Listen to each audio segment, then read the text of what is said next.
చేస్తున్నా, గుర్తు చేస్తున్నా, ఆ విషయం స్పష్టం. ఇకపోతే మీ సోదరుడిగా ఈ ఎంఆర్పిసి ఈ విషయం ముందుకు తీసుకొచ్చిన కాడ నుంచి బలంగా ఇది మాదిగలు బ్రాహ్మణుల మధ్యలో ఒక యుద్ధంగా మారుతుంది అని చాలా మంది అనుకుంటున్నారు. మాదిగలు బ్రాహ్మణుల మధ్యలో ఒక యుద్ధంగా మారుతుందని చెప్పి చాలా మంది అనుకుంటున్నారు. నేనేంటంటే యుద్ధం ధర్మం కోసం ఒకరు చేస్తే అధర్మం మీద ఒకరు నిలబడతారు. యుద్ధం అన్నప్పుడు రెండు ఉంటాయి. మేము పూలే స్ఫూర్తిని, అంబేద్కర్ స్ఫూర్తిని మరింత ముందుకు తీసుకెళ్లే పోరాటాన్ని మేము నడుపుతున్నాం. పూలే స్ఫూర్తిని, అంబేద్కర్ స్ఫూర్తిని వాళ్ళ కాలంలో ఎవరైతే అడ్డుకున్నారో ఈనాటి మా కాలంలో అడ్డుకునేటోళ్ళను మేము వ్యతిరేకిస్తాం. ఇది స్పష్టం. ఇది మాదిగలు బ్రాహ్మణుల మధ్యలో జరిగే యుద్ధమేం కాదు. ఇది మాదిగలు బ్రాహ్మణుల మధ్య జరిగే యుద్ధం కాదు. మమ్మల్ని అపార్థం చేసుకోవద్దు. అపార్థం చేసుకుంటే అది మీ ఇష్టం. మా లైన్ కనుగుణంగానే మేము ముందుకెళ్తాం. మా లైన్ అనేది మేము నిర్ణయించుకున్నది కాదు. మా మహాత్మా జ్యోతిరావు పూలే, మా అంబేద్కర్ వాళ్ళు జీవించిన కాలంలో ఏ సామాజిక న్యాయం కోసమైతే పోరాటం చేశారో ఆ పోరాట స్ఫూర్తిని మరింత ముందుకు తీసుకెళ్లడం కోసం జరిగే పోరాటమే ఇప్పుడు మేము కొనసాగిస్తున్నాం. ఎవరు అడ్డం పడ్డా మా పోరాట స్ఫూర్తిని మేము వెనుకకు తీసుకోలేము. ఈ విషయం గుర్తు చేస్తూ ఒక విషయం చెప్తున్నాను నేను. ఇది 3వ ప్రెస్ మీట్. ఈ విషయంలో హైదరాబాద్లో ఒకటి, గుంటూరులో ఒకటి పెట్టేశాం. మేము మాట్లాడిన ప్రతి దానికి కట్టుబడి ఉంటాం. ఒక్క వాక్యం కానీ మేము వెనుకకు తీసుకోం. మేము మాట్లాడిన ప్రతి మాటకు కట్టుబడి ఉంటాం. ఒక వాక్యం మేము వెనుకకు తీసుకోం. సమాజం తేల్చుకుంటుంది ఈ విషయంలో. మేము సామాజిక న్యాయానికి అనుగుణంగా పూలే అంబేద్కర్ స్పిరిట్ని ముందుకు తీసుకెళ్లే పోరాటాన్ని మేము ముందుకు తీసుకెళ్తున్నాం. ఈ విషయంలో అడ్డుపడే శక్తులు ఎవరో వాళ్ళు రోడ్డు మీదకి వస్తారు, మాకే అభ్యంతరం లేదు. ఈ విషయంలో మీకు గుర్తు చేస్తున్నాను.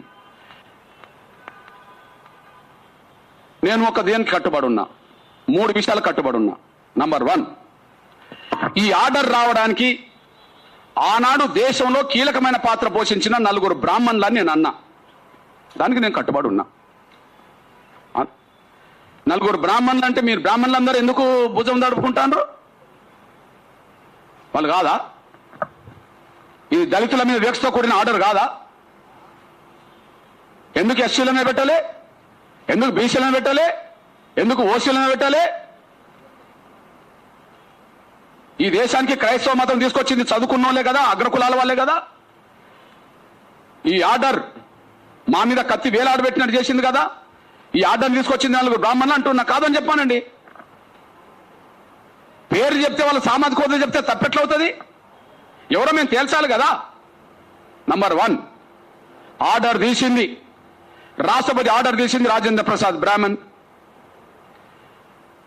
ఆర్డర్ రావడానికి కేంద్రం ముందుకు నడిపింది. కేంద్రంతో సంప్రదింపు లేకుండా, ప్రధానమంత్రితో సంప్రదింపు లేకుండా ఆర్డర్ వస్తుందా? ఆనాడు కేంద్ర ప్రభుత్వానికి నాయకత్వం వహించింది ప్రధానమంత్రి జవహర్లాల్ నెహ్రూ బ్రాహ్మణ్. దళిత క్రైస్తవులకు రిజర్వేషన్ వర్తించొద్దు అని చెప్పి ఆనాడు రాజ్యాంగ సభలో సలహాదారు కమిటీలో కీలకమైన పాత్ర పోషించిన హిందూ మహాసభకు సంబంధించిన వ్యక్తి బ్రాహ్మణ్ మున్షి. ఈ దేశంలో దేశ క్రైస్తవుల తరపున మాకు ఎలాంటి రిజర్వేషన్లు వద్దు, అని చెప్పి, మాకు రిజర్వేషన్లు అవసరమే లేదని చెప్పి, వద్దని చెప్పి ఆనాడు గట్టిగా మాట్లాడిన హెచ్టి ముఖర్జీ బ్రాహ్మణ్. రాష్ట్రపతి ఆర్డర్ తీశాడు. ప్రధానమంత్రి దానికి అనుగుణంగా ముందుకు నడిపించాడు. క్రైస్తవుల పేరుతో ప్రతినిధి ముఖర్జీ రిజర్వేషన్లు వద్దన్నాడు. హిందూ మహాసభ పేరుతో మున్షి బ్రాహ్మణ్ ఎస్సీ క్రైస్తవులకు రిజర్వేషన్లు వద్దన్నాడు. మేము 4 పేరు చెప్తే తప్ప, వాళ్ళు బ్రాహ్మణులే. వాళ్ళు 4 పేరు చెప్తే తప్ప వాళ్ళు బ్రాహ్మణులే కదా.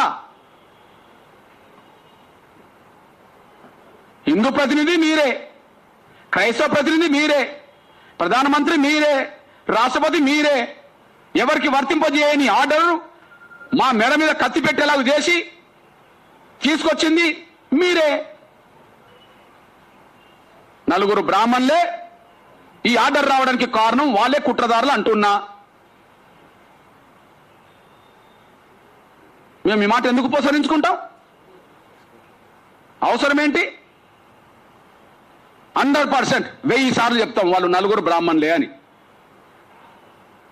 ఒక్కసారి కాదు, 1000 సార్లు చెప్తాం వాళ్ళు నలుగురు బ్రాహ్మణులే అని. కాదని చెప్పండి, అంతేగాని